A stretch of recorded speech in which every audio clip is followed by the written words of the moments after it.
E o ministro do Supremo Tribunal Federal, Gilmar Mendes, afirmou nesta sexta-feira que o Brasil poderia trocar de sistema de governo para o semipresidencialismo com uma intervenção mínima, mesmo sem que fosse realizado um plebiscito. Para ele, isso diminuiria a tensão política no país, que vem ocorrendo nos últimos anos.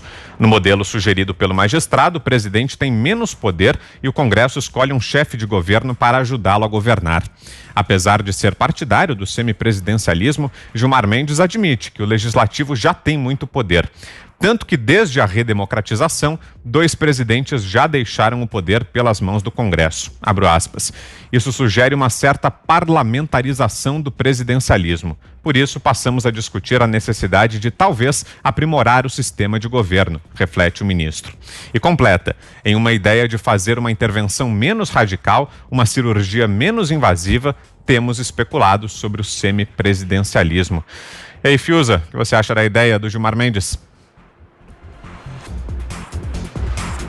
Eu acho que ele deve discutir essa ideia com o MST. Ele não tem uma live aí combinada com o MST. Eu acho que ele tem que discutir lá com o Stedley. Essa ideia que é o parceiro, que é o tipo aí de agente político mais afinado, né, com as plataformas do Gilmar Mendes, que são sabotagem ao governo federal.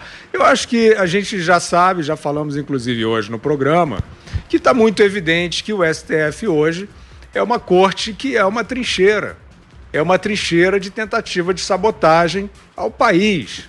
Não é o presidente da República, não é o governo federal, é a agenda de reconstrução do país. Eles tentam de todas as formas, eles tentam passar por cima das leis, passar por cima de direitos, eles prendem jornalistas, eles criam inquéritos obscurantistas, eles tentam e conseguem, muito grave, censurar plataformas como o Twitter e Facebook, para além das fronteiras do Brasil.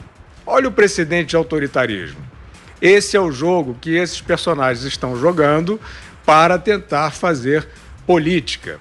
Essa ideia de semipresidencialismo é patética, né? Quer dizer, ela traz apenas uma extensão do que esse personagem, Gilmar Mendes, vem fazendo, que é um tipo de acusação que lhe dá na telha, genocídio, né? Ele fala qualquer coisa, ele diz que a Operação Lava Jato é organização criminosa. Veja só, precisa ser mais eloquente que isso? Precisa ser mais óbvio do que isso? Que jogo esse personagem está jogando? Eu devo dizer, Vitor, que em relação ao sistema político brasileiro e ao sistema de governo, nós acabamos de ver um ato muito importante de convergência do poder central do Executivo Federal com o Congresso Nacional. Vem do Congresso Nacional vários atos de oposição também, inclusive Rodrigo Maia e Davi Alcolumbre, eventualmente são aí agentes bastante sabotadores da agenda. Porém, eu quero fazer a ressalva do seguinte: nos momentos das grandes reformas, nos momentos em que o país precisou, no primeiro ano desse governo, avançar com o apoio do parlamento, e volto a dizer, entrevistamos hoje aqui nos Pingos o ministro Rogério Marinho, que era o negociador da reforma da Previdência, é respeitado no parlamento e disse hoje para nós: o Brasil tem um Congresso reformista. Então, o funcionamento de poder executivo com poder legislativo vai bem, obrigado. As reformas que o Brasil precisa aprovar serão aprovadas de maneira republicana por esses poderes. É lá que está a democracia. E no STF está a trincheira antidemocrática.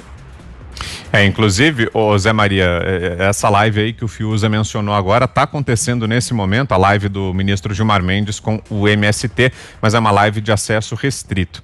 Diga aí, Zé. Eu vou... Fiuza, não é exatamente uma aula, não, mas são as historinhas, né? O parlamentarismo no Brasil é um debate antigo. Os tucanos queriam o parlamentarismo, não conseguiram, e aí vem com essa história do semipresidencialismo. O governo Michel Temer foi um governo congressual. Os líderes nomearam ali ministros e tal, e eles eram responsáveis por aprovar no Congresso Nacional projetos como esse do teto de gastos, que foi aprovado no Michel Temer, e depois a reforma trabalhista, uma reação muito importante ali e que acabou dando credibilidade à economia do país, e o Michel Temer interrompeu o caminho certo da economia do Brasil, que ia para o brejo, estava numa dificuldade tremenda. O que acontece é o seguinte: durante o processo da Constituinte, e eu, jovem repórter lá acompanhando os constituintes, toda a elaboração da nova Constituição foi no sentido de levar o país para o parlamentarismo. Qual é a diferença? No presidencialismo, o presidente manda tudo, né? Decide tudo, e o Congresso fica com a aprovação de leis e tal. No parlamentarismo, os congressistas aprovam um primeiro-ministro que administra o país. Então, esse primeiro-ministro, ele vira o chefe do executivo, né? No momento de executar. É o chefe de Estado, e o presidente vira chefe de governo, né? Então, o que acontece? A medida provisória é um instrumento típico de parlamentarismo. Foi retirado da Constituição italiana e tal, e veio para a nossa Constituição.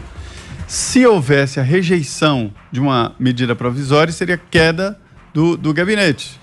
Aí o gabinete tinha que ser refeito, ou talvez uma nova eleição. É um sistema totalmente diferente.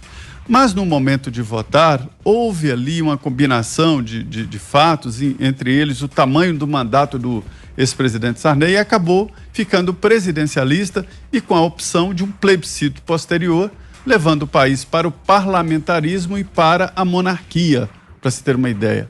Eram 3 opções: presidencialismo, monarquia, parlamentarista e parlamentarismo. E ganhou o presidencialismo. Então, ficou o presidencialismo, porque a Constituição pediu, e depois, no plebiscito, de novo, presidencialismo. Mas com um arcabouço constitucional e legal meio parlamentarista ali, muita coisa parlamentarista, daí a força do Congresso Nacional. Isto é uma coisa, este é um debate. Agora, essa história de semipresidencialismo, isso aí é um passa fora num presidente da República eleito pelo povo no regime presidencialista, onde o presidente manda, onde o presidente é chefe de Estado e chefe de governo.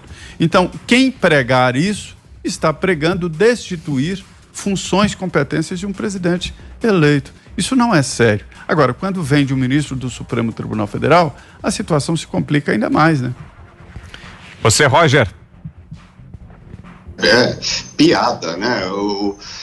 Eles são mestres em fazer uma coisa, olha que bonito, ficaria assim, vocês gostam do Bolsonaro, vamos deixar ele aqui de rainha da Inglaterra, e daí a gente toma conta, né, para vocês e tal. Só faltou ele dizer isso, né? Que moral tem o STF em vista das últimas medidas que eles têm tomado para vir com um papo para boi dormir desses, né?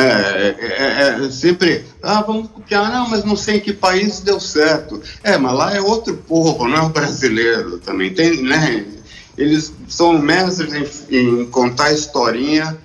E como disse o Zé Maria, isso é golpe. Como os caras, quando eram com eles, né? É golpe. Isso é golpe, o cara foi eleito, meu. Acabou, não tem essa de vamos mudar para semipresidencialismo agora, você fica aí ou deixa que eu tomo conta.